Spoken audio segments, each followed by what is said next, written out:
Labas. Aš iš tikrųjų klausiausi kito Aleksandro ir supratau, kad mes su juo turim labai daug bendro, ne tik LRT, bet ir tai, kad mes vietiniai, tik jis rusas, o aš Lenkė. Nes kas yra vietiniai Vilniečiai, atsiprašau. Kitas dalykas, mane močiutė amžinatilsį vaikystėje vadindavo Saša, nes aš esu Aleksandra. Va, ir dar labai juokingas dalykas, jums gal susidaro įspūdis, kad LRT vien Aleksandrai dirba, tai dar yra LRT Aleksandra Kerienė. Aš esu Aleksandra Ketlerienė ir mus nuolat painioja visi. Ir aš nuolat gaunu Aleksandros Kerienės laiškus, o į mano gauna laiškus. Tai būna ir taip. Bet aš šiandien jums papasakosiu apie tai, kaip mes palaidojom gyvą žmogų. Nu, žinot, Helovynas. Iš tikrųjų, kai aš sakau, kad mes palaidojom gyvą žmogų, tai žmonės iš karto pagalvoja, kad aš gal, duobkasiu dirbu. Bet, kažkaip turėčiau būti didesnė, stipresnė tokia, nors sportuoju. Kitas galbūt būtų spėjimas laidojimo paslaugos, kažkokius, ar krematoriumas. Ne, aš iš tikrųjų esu žurnalistė. Ir čia šitą nuotrauką specialiai įdėjau, nes tai buvo, aš vedžiau dienos temą ir aš buvau su breketais ir aš tai laikau labai dideliu pasiekimu, kad žmogus su breketais vedė televizijos laidą. Nes kodėl visi televizijoje turi būti tobulė, ne? Nesąmonė kažkokia. Tai kadangi aš esu vietinė, tai supratot, kad aš irgi baigiau lenkišką mokyklą ir vienas, kaip ir mano toks santykis su feilais, aš prisimenu, kai antroji klasėje gavau pastabą iš mokytojos, kodėl tavo sąsiuvinys yra toks plonas. O kodėl jis buvo plonas? Nes kai aš padarydavau klaidą, aš išraudavau puslapį ir perrašydavau viską iš naujo. Dėl to, kad tai turi būti tobula, viskas turi būti tobula. Na ir aišku, aš 7 klasėje nusprendžiau, kad aš noriu būti žurnalistė. Aš nusprendžiau būti žurnalistė, nes aš noriu padėti žmonėm, tikrai ne dėl to, kad aš noriu juos laidot, bet būna visko. Ir įstojau į žurnalistiką Vilniaus universitete, ir žinoma, žmonės suvažiavo, kolegos iš visos Lietuvos ir į mane žiūrėjo kaip į kažkokį ateivį. Lietuvos Lenkė, o iš kur tu moki lietuviškai? Sakau, tai aš gimiau Lietuvoj, aš augau Lietuvoj. Bet žinoma, lenkiškoje mokykloje nelabai kas kreipė dėmesį, kaip mes ten kalbam, ir mes kalbėjom su akcentu ir aš sakydavau, pavyzdžiui, ne vardas, o vardas, varpas, tęsdavau balses, ne? Ir aš kažkaip sugalvojau, kad ne, blogai čia, aš noriu būti tobula, man reikia tobulai būti, tai ką aš dariau, žinoma, aš skaičiau Kudirkos raštus garsiai namie. Ir dabar, kai aš pasakau žmonėm, kad aš esu Lietuvos Lenkė, tai jie netiki, nes, o kaip tu, iš kur tu taip lietuviškai moki gerai kalbėti. Tai va, skaitykit Kudirkos raštus, jeigu nemokat gerai tartis. Istorija mano yra, čia yra mano komanda, mano redakcija. Aš prieš 5 metus atėjau į LRT ir, iš žurnalistės iš karto tapau redaktorė, tiksliau vyriausiojo redaktoriaus pavaduotoja, vyriausiasis redaktorius Mindaugas Jackevičius, turbūt žinot, tas su kaklaraiščiu raudonu. Tai mes visiškai iš tokių paprastų žurnalistų tapom staiga vadovais. Ir aišku, žmonės, darbuotojai, kurie niekada nėra vadovavę, jie dažnai galvoja, o ką tie vadovai veikia, o už ką jiems moka. Tai aš labai greit supratau, už ką mums moka. Kad mes visų šitų žmonių feilus turim, už jų feilus turim surinkti malkas visas. Ir kadangi mes esam LRT ir kadangi kiekvienas Lietuvos pilietis už LRT per mėnesį moka €20. Taip, €20. Tai žinoma, kad visi turi nuomonę apie mūsų darbą. Ir mes su Mindaugu, tapom tai žmonėmis, kuriuos nuolat tagina.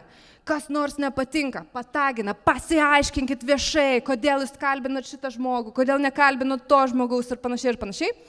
Tai, mūsų tas toks tokia tolerancija klaidoms nebuvo labai didelė ir aš, kaip buvo paminėta, esu LinkedIn'e pasivadinus pikta redaktor, tai pradžioje, kai pradėjau vadovauti, aš tokia ir buvau. Ir aš įsivaizduokit, ateinu į pasaulio skyrių ir sakau, ar jūs žinot, kuo skiriasi Europos vadovų taryba nuo Europos tarybos? Ir tokia tyla. Kas žinot, kuo skiriasi? Pakelkit rankas. Opa, niekas nežino. Ok. Ai, yra, gerai. Bet aš reikalavau to iš savo darbuotojų, kad jūs privalot, žinot, mes negalim feilinti, jūs suprantat, kad skaitytojas skaito ir jūs supranta, kad jūs sufeilinot. Jūs supainiojat Europos vadovų tarybą su Europos taryba, visi mato, mes degam iš gėdos. Niekas nesupranta. Bet man tai buvo žiauriai svarbu. Ir aišku, kadangi aš jau 5 metus dirbu, tai pradėjome mes kitaip į tos feilus reaguoti. Tai vienas iš tokių didžiausių mūsų feilų buvo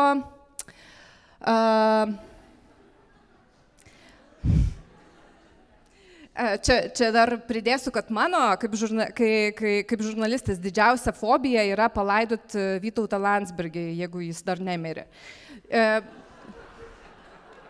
Aš jums nuoširdžiai sakau, ta prasme, jeigu aš gaučiau žinią, kad mirė profesorius, aš turbūt paskambinčiau 50 žmonių prieš paskelbdama. Čia yra mano didžiausia fobija. Ir aišku, žinot, kad dažniausiai, ko labiausiai bijai, tas ir atsitinka, ne? Nu tai va, pasakoju istoriją. Žodžiu, vienas buvęs mūsų kolega iš radijo parašė kitam kolegai iš portalo, žiūrėk, yra toks kompozitorius, ir jo dukra rašo Facebook'e, kad mirė tėvelis. Tai jis mirė, sako. Tai skelbkit greičiau, kol kiti nepaskelbė. Greičiau skelbkit. Nu ir sako, ir aš tai dukrai parašiau ir jinai padėkojo, užuojautą parašiau, kad užjaučiu, kad mirė tėvelis, jį padėkojo tikrai. Jeigu kažkas miršta, tai kam mes skambinam? Artimiausiai šeimai, ne? Tai jeigu dukra sako, kad mirė tėvelis, tai mirė. Tai čia tas mirė žmogus neva taip. Ir iš tikrųjų viskas baigėsi štai kuo. Nes pasirodo, jis labai dar gyvas. Ir aišku, atrodo, sufeilino žurnalistai, nepatikrino faktų, tie žurnalistai, siaubas kažkoks, ne? Tai pasakoju istoriją, jinai yra kur kas juokingesnė nei atrodo. Tai taip, ta dukra parašė, kad mirė tėvelis. Pasirodo, tas tėvelis yra jos dėstytojas. Jinai gyvena Maskvoj, mokėsi kažkokiam, nežinau, ten institute ir parašė Facebook'e rusų kalba, kad umir papačka ar kažkaip taip. Mirė tėvelis. Tas mūsų buvęs kolega iš radijo, jisai, kaip ir suprato, kad čia jos tėtis ir parašė jai užuojautą. Ir jinai nesuprato. Tiksliau, jinai suprato, kad, užjaučia dėl tėvelio mirties, bet jinai ne apie tą tėvelį pagalvojo. Va. Ir mūsų kolegos ėmė ir paskelbė ir dar papušino. Tai aš galvoju, koks turėtų būti jausmas. Sėdis tau, nežinau, pusryčiauji, skaitai ir gauni pušą, kad mirėjai. Faina turėtų būti, aš nežinau.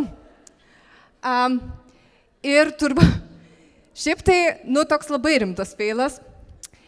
Ir mes, žinoma, iš karto atsiprašėm ir kiti portalai, kurie mūsų jau spėjo pasicituoti, kad mirė, kaip skelbė LRT, mirė Kutavičius, puolė rašyti, kad LRT suklydo ir taip toliau, ir taip toliau.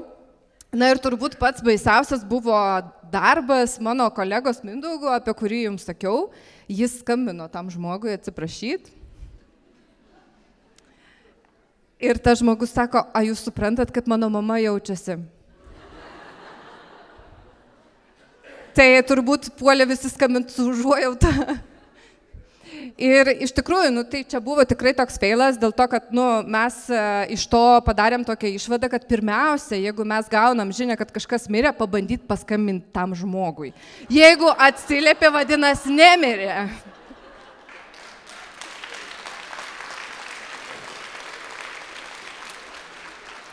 Bet, taip sakant, in our defense, tai nebuvo pirmas kartas, kai žiniasklaida susifakapino, atsiprašau šitą žodį. Ir pasitaiko net didžiausiams, tai pavyzdžiui, Le Figaro paskelbė apie Svetlanos Aleksijevič, Nobelio laureatės rašytojos mirtį. Ir labai greitai Rusijos žiniasklaida pasigavo ir pradėjo platinti. Ir aš tuo metu kaip tik Delfi dirbau ir kaip tik su užsienio naujienom. Ir man jau kolegos redakcijoje sako, nu, Aleksandra, greičiau, Aleksijevič mirė, pušinam. Ir aš nežinau, man padėjo Dievas, apvaizda kažkas, aš kažkaip taip, palaukit.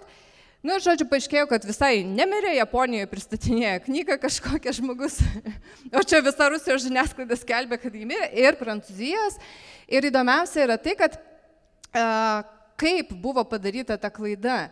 Tai buvo sukurtas netikras Prancūzijos kultūros ministrės ar ministro, aš dabar jau net neatsimenu, kaip ten buvo profilis Twitteryje. Nu ir tas profilis, aišku, parašė, kad mes liūdim, Svetlana Aleksijevič mirė ir labai didelė netektis ir panašiai. Ir Le Figaro nepatikrino ir paleido, kaip tikrą žinią. Nu ir žinoma, kaip veikia žiniasklaida.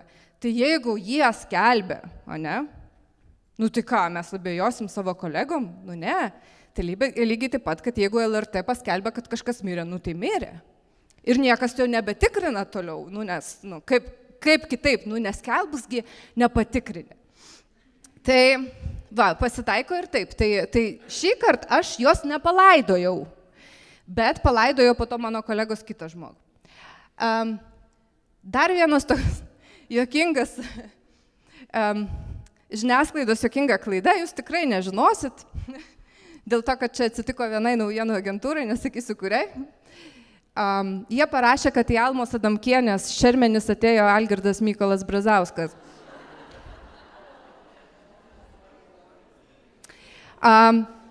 Tai mes pagalvojom, kad, vėlė gal. Ir svarbiausia, kažkas sako, gal supainiojo su Butkevičium, Algirdas Butkevičius, bet parašyta, buvęs prezidentas. Algirdas Mykolas Brazauskas atėjo atsisveikinti su Alma Adamkienė. Tai žinote, aš jums pasakysiu taip, su tom mirtim. Turbūt žinot tokį faktą, kad visos žiniasklaidos priemonės turi nekrologų skrynelę. Ar nežinot? Ne. Tai, žodžiu, mes pasižiūrim, kas čia tokie senesni. Ir kam čia reikėtų ruoštis. Ir būtent todėl, kai mirė princas Filipas, BBC išpušino ir išleido vieną sakinį, kad jis mirė. Tuo metu Lietuvos žiniasklaida iš karto su visa biografija, su visom fotkėm, su visais archyvais, su viskuo, nes mes ruošiamės.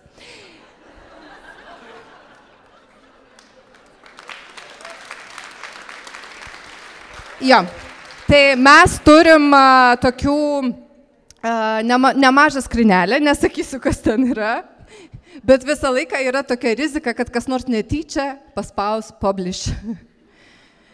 Tai aš šito vis dar labai bijau ir vis dar dėl profesoriaus labiausiai bijau kažkodėl, nes man atrodo, viskas tada, nežinau, kaip jo reikėtų atsiprašyti tada.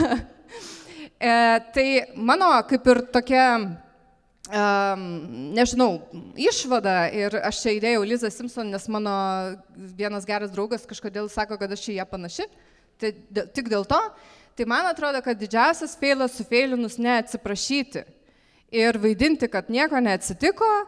Ir aš, žiniasklaida labai mėgsta, ypač naujienų portalai, nes labai lengva tą klaidą pataisyti.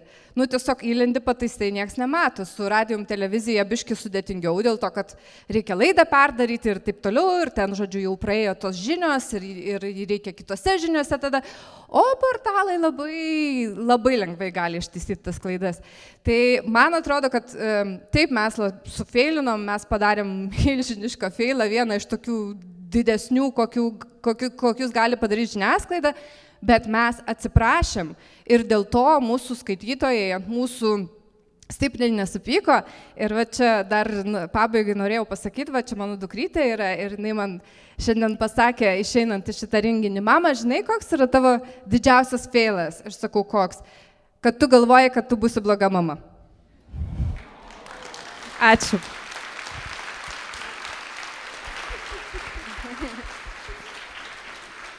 Aleksandra, ačiū tau. O tu tikrai galvoji, kad būsi bloga mama? Oi, tai aš čia turėjau idėją čia papasakot, kaip aš sufeilinau tapti super mama. Čia vienas iš tų buvo. Tai mes galim dar kartą pakviesti. Kitą kartą. Šitą papasakot. Aš jau dabar turiu prašymą visiems užduodantiems klausimus, parašykit pranešėjo vardą ir tada klausimą. Gerai, nes žiūriu, kad čia krenta, aš tiesiog bijau pasimesti ir netyčia Sanios klausimą apie narkotikus užduoti Aleksandrai, kad tiesiog nebūtų kažkoks... Atsakysiu, kad aš. Labai gražiai prancūziškai tari pavadinimus, malonu buvo klausyti. Aleksandra, toks greitas vienas klausimas, tu sakai, kad labai bijai palaidot Landsbergį, o ar yra ką nors, ką nekantrauji palaidoti? O yra, jo vardas pavardė yra Vladimiras Putinas, labai laukiu. Aš tiesą pasakius, turiu vyno butelį, vadinasi Freedom Blend, man jį padovanojo viena mano draugė iš užsienio reikalų ministerijos, ten toks labai fainas vynas, kur, žodžiu, kažkaip gamintas ukrainiečių Moldovų. Ir aš va būtent tai progai tą butelį ir laikau. Geras. Ok, tai lauksim nuotraukos. Būtinai. LinkedIn'e įdėsiu. Jo, būtinai. O iš kur ta baimė anksčiau laiko numarinti profesorių? Kodėl jinai pas tave yra? Aš neįsivaizduoju, kodėl būtent jį. Nežinau. Man atrodo, kad gal dėl to, kad labai svarbus žmogus valstybei ir reikėtų, vis tiek tai būtų toks... neužtektų turbūt to atsiprašymo, manau, mūsų. O beje, klausyk, jūs kai atsiprašot, jūs ištrinat prieš 3 straipsnį ar paliekat abu? Ir tą, kur numirė, ir tą, kur atsiprašot? Ne, mes ant viršaus. Supratau. Uždedamtų statistika gera, pausta, tipo clickable. Tarp kitko, labai įdomus dalykas, žmonės labai mėgsta skaityti apie mirtį ir būna kartais paskelbė apie žmogų, kuris nėra kažkoks labai žinomas ir taip toliau ir vis tiek visi labai klikina, labai įdomu, kas čia toks numirė. Čia turbūt susiję su mūsų tuo, kur dabar etninės kultūros centras sakė ten, kad reikia verkti, Halloweenas blogai ir panašiai, tai turbūt čia susiję. Čia kultūrinis reikalas toksai pas mus egzistuoja. Aleksandra, kiek emoji surinko postas apie tėvelio mirtį? Postas Facebook'e? Jo. Oi, neatsimenu. Mano psichika užblokavo šitą informaciją. Ok, gerai. Tai, žodžiu, šiaip yra tas momentas, žinau, kad kiekvieną kartą mums padarius failą, natūraliai mūsų smegenys bando mus net nuo prisiminimo apsaugoti ir truputėlį pratrina tos failus, tai mes patikėsim, kad išsitrynė automatiškai. Gerai. Ką dar turim? O tai kaip sužinojot, kad Kutavičius gyvas? Ne, šitą jau pasakojai. Aleksandra, kai kada žmonės mano, kad būti Lenku Lietuvoje yra feilas. O kokia būtų Lietuvos Lenko supergalia? Žinokit, aš tai didžiuojas, kad aš esu Lietuvos Lenkė. Nes aš tai moku 4 kalbas ir 5 visiškai suprantu, 6 mokus. Tai aš manau, kad čia yra mano supergalia. Wow. Ar visas kalbas panaudoji savo kasdieniam darbe? Iš tikrųjų taip, man irgi tokia iš profesinės ryties, aš ne visada dirbau žurnalistė, esu dirbus ir pas Dalią Grybauskaitę. Ir tokia viena iš juokingesnių istorijų, kaip atvažiavo toks buvęs Lenkijos prezidentas Komorovskis, o Dalia Grybauskaitė, sakykime, įsivaizduoja, kad moka lenkiškai. Bet mane nusiuntė į tą susitikimą, sako, tu ten pasėdėk, jeigu ką, ir jinai kalba, ir mane atsisuka Komorovskis ir sako, ką jinai sako. Ir aš tada iš jos lenkų į normalią lenkų verčiau.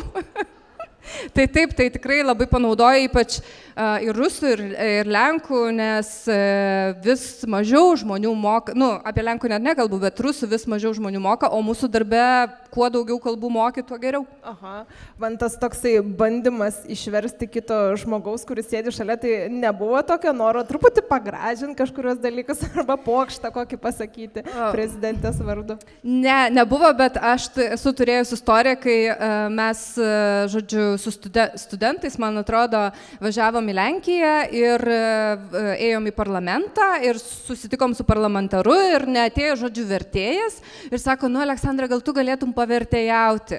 Ir tas Lenkas sako, ten kalba ir sako, žinot, mes vaikystėje dainuodavom tokią dainą, neatiduosim Vilniaus, neatiduosim Lvovo.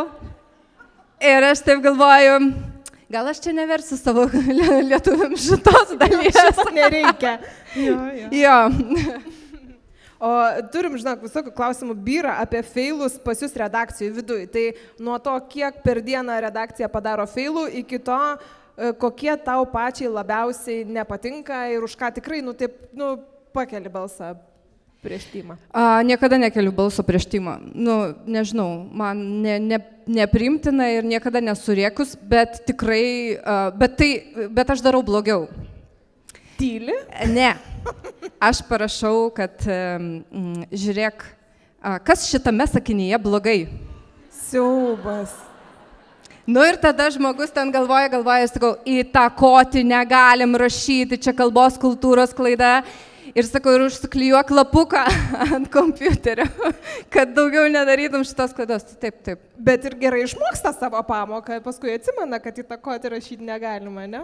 Taip. Tai man atrodo, pas mane redakcijoje visi su tokiais lapukais. Aš labai ilgai visus auklėjau, kad Ukrainoje vyksta karas, o ne konfliktas. Čia dar prieš tą didžiąją invaziją. Tai yra svarbu, kai kurie dalykai yra svarbus. Jeigu ten yra kažkokia gramatinė klaida iš skubėjimo, tai niekas, aišku, nieko, pataisom ir viskas, ir pravažiuojam. Bet yra tam tikri dalykai, kurie tikrai yra labai labai svarbus. Jo, visiškai pritariu, nors iš tikrųjų prie gramatinių lengviausia yra visą laiką kabinėtis. Tau finalui paskutinis klausimas yra tavo pagrindinis patarimas ir taktika ištikus feilui. Kadangi skaitau labai fainą knygą pavadinimu, kaip ten, kodėl po velnių negaliu pasikeisti. Tai žodžiu, ten apie migdolinį kūną rašo, kuris įsijungia, pradeda panikuoti, žodžiu, viskas blogai, priima blogus sprendimus neracionalius, tai pabandyti išjungti tą migdolinį kūną ir pradėti mąstyti. Visų pirma, ar tikrai padarėt tą feilą, nes patikėkit, LRT sulaukia tiek visokių komentarų, laiškų ir taip toliau, ir kokie 10% būna, kur mes tikrai suklydom. Tai reikia labai atsirinkti ir nereaguoti kiekvieną, nes mūsų darbas labai matomas, mūsų klaidos labai matomos. Ir, tikrai, jeigu matai, kad jūsų klaida, tavo klaida, atsiprašyti, tiesiog atsiprašyti, atitaisyti, kaip tai pavyksta tiesiog. Ačiū tau, atsiprašyti. Ačiū. Dėkoju.